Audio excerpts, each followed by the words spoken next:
हमारे channel haunting tube को subscribe करें और बेल आइकॉन दबाएं लेटेस्ट अपडेट्स पाने के लिए।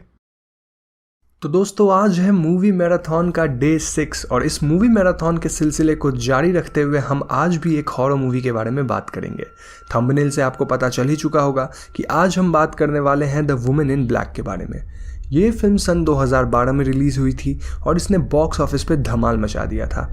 अगर हम IMDb रेटिंग की बात करें तो द वुमेन इन ब्लैक की रेटिंग है 6.4 which is good enough for a horror genre film. इस फिल्म के निर्देशक थे जेम्स वॉटकिंस और इस फिल्म में मुख्य किरदार का रोल अदा किया है डैनियल रैडक्लिफ ने। ये फिल्म असलियत में सूजन हिल के द्वारा लिखे गए सेम नाम की किताब से इंस्पायर्ड है। अब इससे पहले मैं इस वीडियो को शुरू कर सकूं, मैं शुक्रिया अदा करना चाहूँगा नयन का, जिन्होंने मुझे द वुमेन इन ब्लैक की पूरी स्क्रिप्ट बना कर दी। A huge shout out to Nayan and with that said let's roll the intro.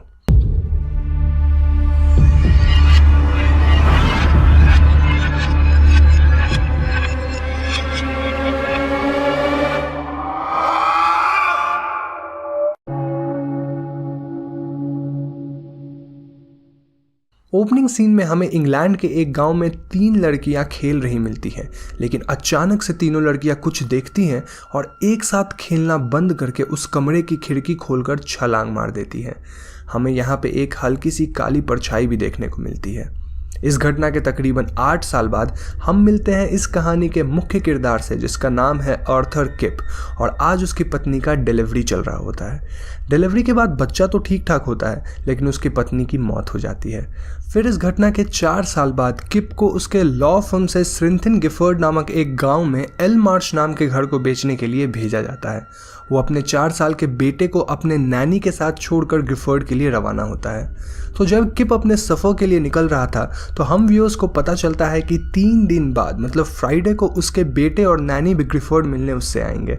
रास्ते में आर्थर की मुलाकात डेली नामक एक रईस बिजनेसमैन से होती है जो गिफर्ड में ही रहता था। वो बोलता है कि उसको एल मार्श के लिए कोई भी खरीदार नहीं मिलेगा। ये सुनकर आर्थर थोड़ा सा हैरान होता है, लेकिन फिर वो इस बात को नज़रअंदाज करते हुए अपने होटल की तरफ बढ़ जाता है। तो जब अपने होटल पहुंचकर किप इनकीपर से बोलता है कि उसके नाम की एक बुकिंग है, तो इनकीपर, जिसका नाम फिशर था, वो साफ मना कर देता है। लेकिन फाइनली मिसेस फिशर अर्थात फिशर की पत्नी के कारण किप को होटल में रहने की जगह मिल जाती है। अब दोस्तों, किप को जो कमरा मिला था ये वही कमरा था जिसे हम व्यूअर्स मूवी की शुरुआत में देखते हैं, जहां पे 3 लड़कियों ने खिड़की से कूदकर अपनी जान दे दी थी।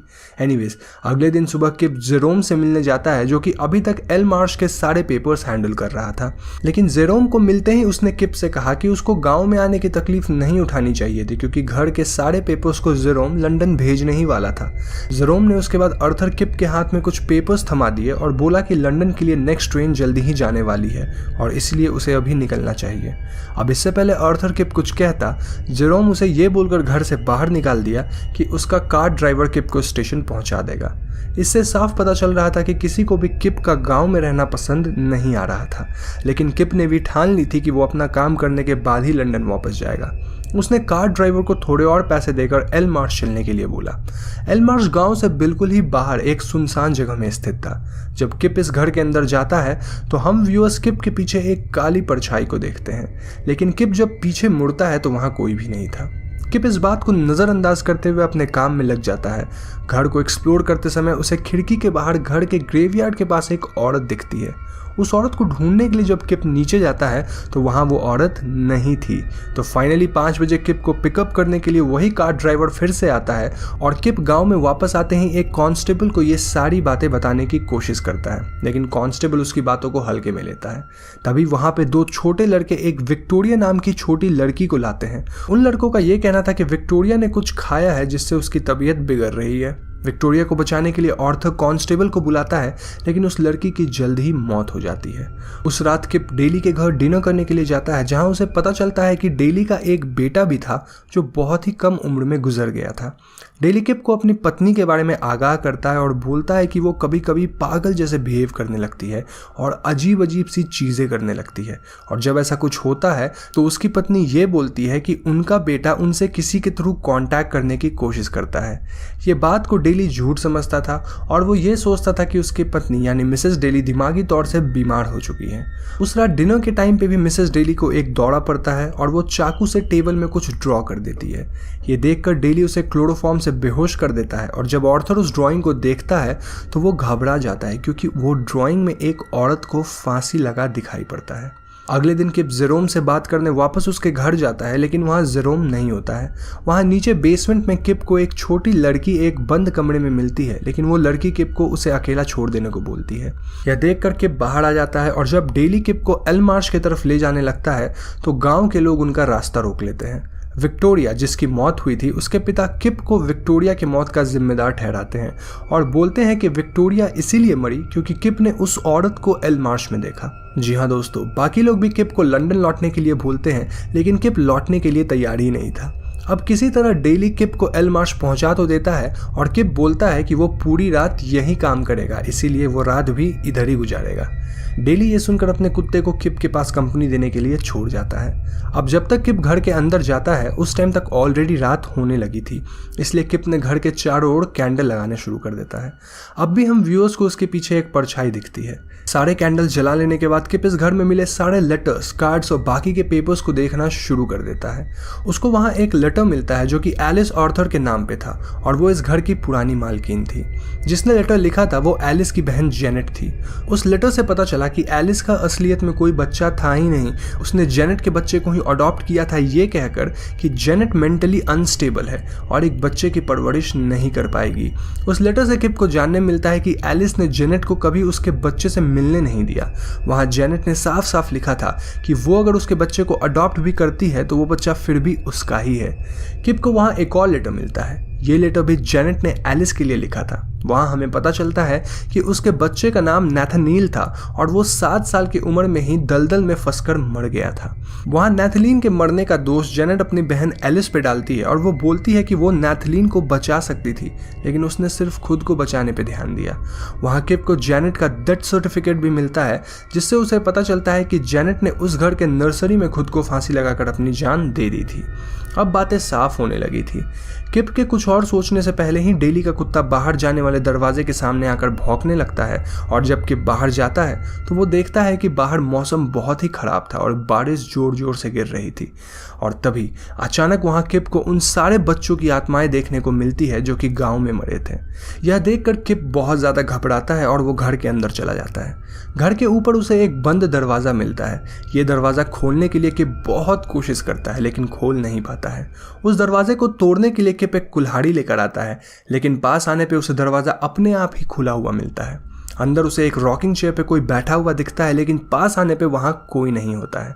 तभी अचानक किप ऊपर देखता है और वहाँ उसे एक औरत फांसी लगाई हुई दिखती है। इस दृश्य को देखकर किप वहाँ से भाग जाता है और वो बाहर जाने के लिए नीचे का दरवाज़ा खोलता है जहाँ उसे डेली मिलता है। किप रियलाइज़ करता है कि इस भाग दौड़ में उसे पता ही नहीं चला और पूरी रात बीत कर सुबह हो चुकी थी। किप अपने साथ रात में घटित सारी घटनाएं डेली के साथ डिस्कस करता है, लेकिन डेली मानने को तैयार ही नहीं था कि ऐसा कुछ हो भी सकता है। तो जब किप गांव वापस लौटता है तो उसे जेरोम का घर जलता हुआ मिलता है। जी हाँ दोस्तों, किप जेरोम की बेटी को बचाने के लिए अंदर जाता है और उसे वहां दिखता है कि जेरोम की बेटी जो कि जेनेट के आत्मा द्वारा इंस्टिगेट करने पे खुद को ही जला लेती है। यह देखकर किप एकदम चौंक जाता है और वो जेरोम के घर से बाहर आकर डेली के साथ उसके घर चला जाता है। वहां उसकी मुलाकात फिर से मिसेस डेली के साथ होती है, जहां उन्हें पता चलता है कि मिस्टर एंड मिसेस डेली के बेटे की मौत डूबने के कारण हुई थी। फिर अचानक से मिसेस डेली को दौड़े पड़ने लगते हैं और वो कुछ डिफरेंट वॉइस में कहने लगती है, she makes us do it, अर्थात वह हमें ये सब करने को मजबूर करती है। तभी मिस्टर डेली बाहर आ जाते हैं और मिसेस डेली उनके सामने ही बेहोश हो जाती है। किप अब पूरी बात समझ चुका था। दरअसल ये आत्मा और किसी की नहीं बल्कि जेनेट की थी और जेनेट ये सब अपने बेटे की मौत का बदला लेने के लिए कर रही थी। अब चूंकि जेनेट ने अपने बच्चे को खोया था, वो दूसरे को भी अपने बच्चे को खोने का दर्द महसूस कराना चाहती थी। इसे रोकने का एक ही उपाय था, अगर किप किसी तरह जेनेट को अपने बेटे के साथ मिला देता तो उसकी रूह को शांति मिल जाएगी। डेली ने किप को बताया कि यह नामुमकिन है क्योंकि नैथलीन का लाश कभी मिला ही नहीं था। किप उसे बोलता है कि उनके पास एक चीज़ है जो उन्हें नैथलीन के लाश को ढूंढने में मदद कर सकती है, एंड दैट इज डेली की गाड़ी। एट दिस मोमेंट किप को इस बात का डर था कि 3 दिन पूरे होने में कुछ ही देर बाकी है और जल्द ही उसका 4 साल का बेटा भी यहाँ होगा। उसे डर था कि जेनेट का अगला शिकार उसका बेटा न बन जाए, इसलिए वह डेली के साथ फिर से एल मार्श के लिए निकल पड़ा और वहां पहुंचते ही एक रस्सी से किप ने अपने आप को बांध लिया और उस रस्सी का दूसरा एंड गाड़ी से बांध दिया। अब अगर वो खुद निकल नहीं पाता तो डेली गाड़ी को रिवर्स गियर करके आसानी से उसे निकाल सकता था। यह सोचकर किप दलदल में कूद गया और जल्द ही उसे नैथलीन की लाश भी मिल गई। वह नैथनील के लाश को वापस से घर में ले आया और इस लाश को उसी रूम में ले गया जहां उसे पहले दिन जेनेट की आत्मा दिखी थी। किप ने नैथनील के लाश के चारों ओर जेनेट के लिखे हुए कार्ड्स और लेटर्स फैला दिए और वह सेम कंडीशंस दोबारा क्रिएट करने लगा जिन कंडीशंस में उसको जेनेट की आत्मा मिली थी।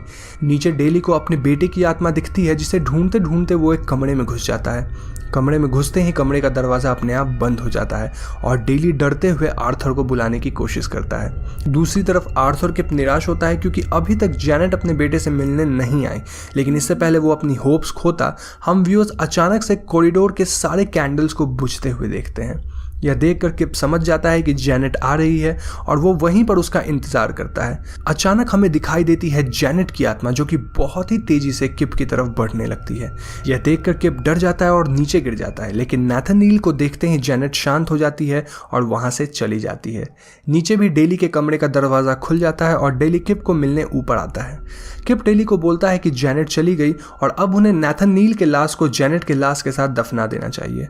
दोनों लाशों को फाइनली दफनाने के बाद डेली और किप स्टेशन के लिए निकल जाते हैं। इस सीन को देखकर ऐसा लग रहा था कि मानो सब कुछ एकदम ठीक हो गया है। स्टेशन पे किप को अपना बेटा और उसकी नैनी साथ मिलती है।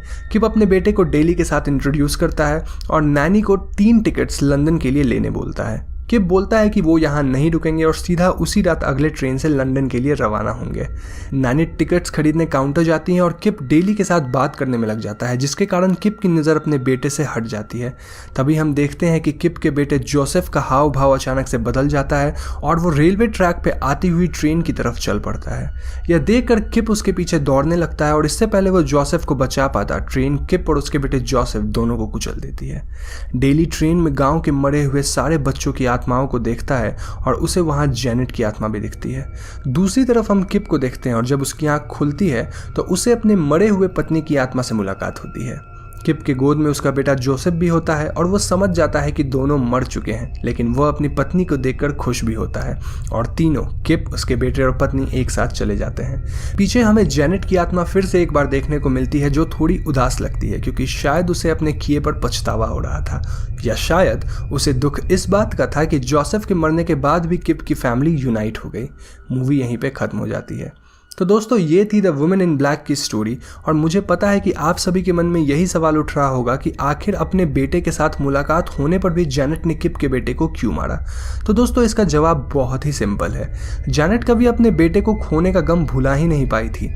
इतने सालों तक किसी ने उसकी मदद करना ही नहीं चाहा, तो उसकी रूह में कोई इंसानियत बची ही नहीं थी कि वह किप के काइंडनेस को समझ पाती या उसे एक्सेप्ट करती।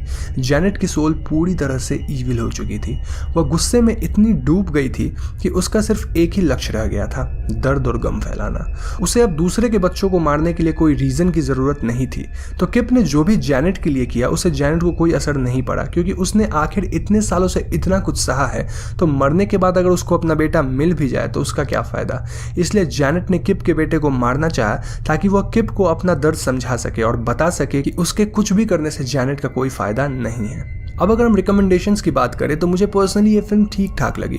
फिल्म की स्टोरी में ज़्यादा डेप्थ नहीं है और at any point of time आपके सामने कुछ बड़ा सस्पेंस नहीं रहेगा। फिल्म की लास्ट की प्लॉट ट्विस्ट मुझे काफ़ी पसंद आई और पात्रों की एक्टिंग भी बहुत सीरियस और अच्छी है, बट स्टिल मेरे हिसाब से फिल्म की कहानी और भी अच्छी हो सकती थी और डायरेक्शन को और भी सुधारा जा सकता था। इसीलिए मैं आपको ये फिल्म एक बार टीवी या केबल पे देखने की रिकमेंडेशन दे सकता हूँ। तो दोस्तों आज की वीडियो में बस इतना ही। मुझे उम्मीद है आपको ये वीडियो ज़रूर पसंद आई होगी। अगर वीडियो पसंद आई तो इस वीडियो को लाइक एंड शेयर ज़रूर कीजिएगा। और हाँ, अगर आप मेरी आने वाली वीडियोस को मिस करना नहीं चाहते तो हमारे चैनल हॉन्टिंग ट्यूब को सब्सक्राइब करके बेल आइकन को ज़रूर दबा दें, क्योंकि हम अपने चैनल पे ऐसे वीडियोज़ लाते रहते हैं। पीस।